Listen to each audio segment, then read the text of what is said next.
기수 파괴. 검찰 내부에서는요. 파괴라는 단어가 나왔습니다. 기수 파괴. 윤석열 지검장을 검찰총장 후보로 문재인 대통령이 낙점하면서 인사 태풍이 예고되고 있습니다. 먼저 윤석열 후보자, 총장 후보자의 목소리부터 직접 들어보시죠. 무거운 책임감을 느낍니다. 여러분들 많이 좀 도와주시길 부탁드리고 여러 가지 잘 준비를 하겠습니다. 줄사태도 예상되는데 네. 조직을 어떻게 운영하실 건지 조직 운영 방침도 설명을 그것도 오늘 제가 좀 말씀드릴 적은 아닌 것 같고 차차 지켜보십시오. 기자가 줄사태에 대해서 묻자 윤석열 총장 후보자가 난감한 듯 즉답을 피했습니다. 야당에서는 강한 비판이 나오고 있습니다. 야당의 비판 들어보시죠. 청와대는 하명을 했고 검찰은 이에 맞춰 칼춤을 췄습니다. 이제 얼마나 더 크고 날카로운 칼을 반문 인사들에게 휘두를 것입니까? 전형적인 코드 인사입니다.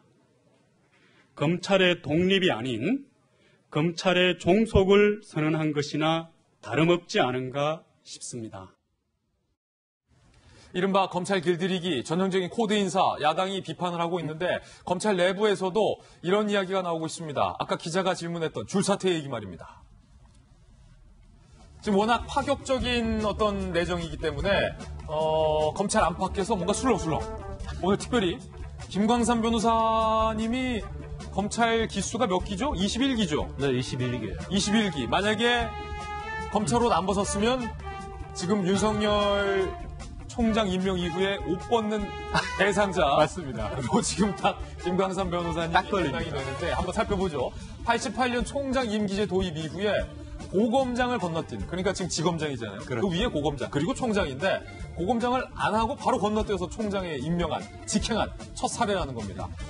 윤석열 총장 후보자는 사법연수 23기, 그러니까 김광삼 변호사보다 2기수 후배인 거죠. 그렇죠.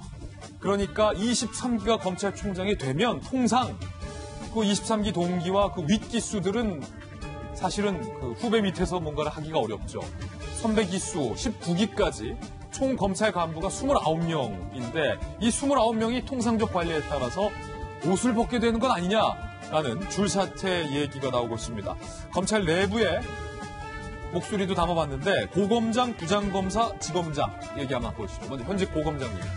그동안 총장보다 선배인 기수가 남아있는 경우는 없었다. 그러니까 이 고검장 뭔가 준비를 하고 있는 거예요. 한 부장검사. 선배 기수 중 현직 있는 인사들은 아마 대부분 옷 벗을 것이다. 충격적으로 받아들인 분위기. 현직 지검장은 청와대가 입맛 맞는 사람만 남기려 한다라는 사표 내겠다라는 의사를 현재 밝히고 있는 건데 검찰 내부의 분위기는 알겠고 박정호 대변인, 야당이 반발하고 있는 이유는 무엇입니까? 글쎄요, 크게 말씀드리면 한 두 가지인데 우선 첫째 하나는 오늘 동아일보가 제목으로 뽑은 이 11자가 다 모든 걸 얘기해주고 동아일보 일면 제목 적폐청산 검찰총장 택했다. 한번 보실까요? 적폐청산 검찰총장 택했다. 이게 뭔 말씀이냐면은 윤석열 지금 후보자는 네. 아까 말씀드린 것처럼 문재인 대통령이 전 정권이 들어서고 난 다음에 대검 중수부가 없어지면서 그 서울중앙지검의 모든 그 특수부의 권한이 들어갑니다. 그때 당시에 그 윤석열을 위한 그 직제 개편이라는 얘기까지 나올 정도로 고검장을 거치지 않은 윤석열 후보자가 서울지검장이 되면서 문재인 정권 공약 1호인 적폐청산 작업이 지금까지 쭉 이어져 왔었던 거죠. 예. 그래서 지금 뭐 사회 여러 군데에서 적폐청산에 대한 피로감도 있고 이제 다른 발전적인 얘기를 좀 해야 되는 거 아니냐라는 일부의 목소리가 있음에도 불구하고 지금 윤석열 후보자를 지명한 것은 앞으로도 남은 임기 동안 대통령 임기 뭐 3년 정도 남았고 검찰총장은 이번에 되면 임기가 이제 2년이지 않습니까? 대통령과 임기를 같이 하면서 여전히 계속 적폐청산을 쭉 하겠다라는 사인이다.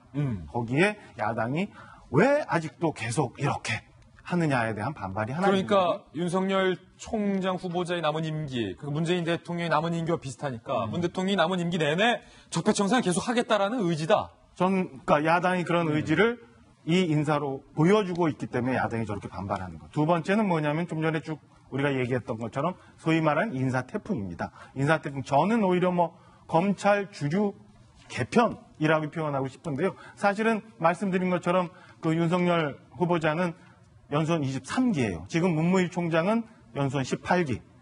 그리고 윤석열 후보자는 사실을 오래 준비를 하셨어요. 구술을 해서 사실은 대학 동기들이 이미 총장을 하고 지난 15기, 16기에 있는 그렇죠. 김수남 총장하고 동기예요. 그렇군요. 대학 동기예요. 그러니까 그 앞에 있는 많은 검찰은 보통 자기보다 후배가 윗 직책을 받게 되면 다 사퇴하는 게 관례거든요. 그래야 또 검사 동일체 뭐 이런 원칙에 따라서 쉽게 또 지휘가 되고 뭐 이런 거기 때문에 앞에 있는 29분 정도의 그 윗선배들이 거의 다 이제 바뀔 가능성이, 옷을 벗고 나갈 가능성이 높습니다. 그러면 29명 위에 선배들 다 나가죠. 아래에 있는 이제 후배 기수에 있는 검찰 인사들도 윤석열 후보자에 의해서 이제 인사가 진행이 되면 소위 지금까지 검찰을 쭉 검찰을 이어왔던 검찰 사회의 주류를 변화시킬 수 있다.